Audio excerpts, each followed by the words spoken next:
I'm going to start by putting on my PPE, which includes my gloves, my mask, my glasses. I'll have the patient rinse with an antimicrobial mouthwash, and then they will have glasses as well, and they'll be placed in a supine position. And I'll just let my patient know that if you experience any discomfort, tenderness, or pain, just to let me know, okay? So I'm going to inspect the lips, including the vermilion border, the philtrum, and the labial commissures. Can you open for me?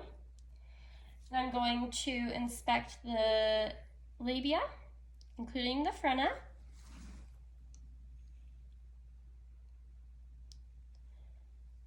Okay, and then I'm going to inspect the alveolar mucosa and run my finger along that on the mandible and the maxilla. Then I'm going to check the buccal mucosa, including the linea alba, the parotid papilla, and the Stenson's duct. And I'm going to place a cotton tip on that Stenson's duct to dry it, and then I will press it with a mirror to make sure there is good salivary flow. And I'm going to check his gingiva, open, just to make sure that the color looks good, that there's no irritation. Then I'm going to inspect the vestibules.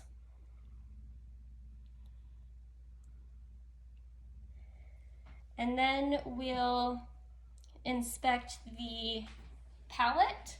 So if you can just tilt your head up a little bit for me, including the rugae. And we're going to look at the tonsils. Can you put your tongue out for me?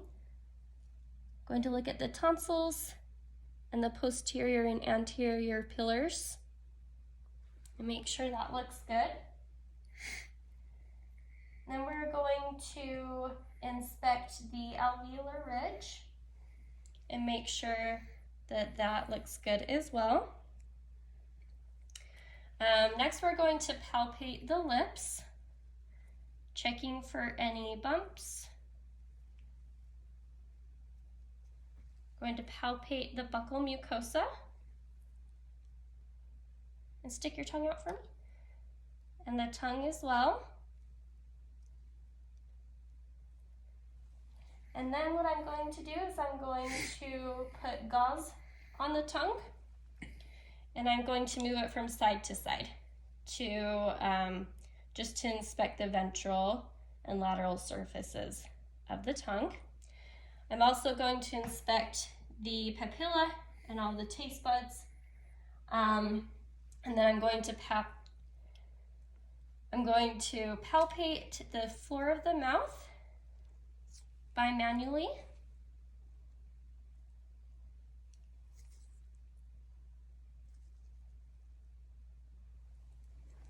And I'm just going to note any abnormalities with the submandibular and lingual ducts, so open.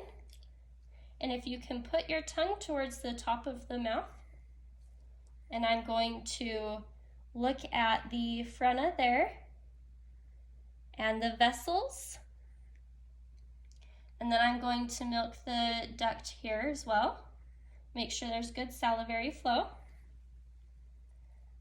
And then I'm just going to record in the patient's chart any abnormalities, any discoloration, any irritation as well.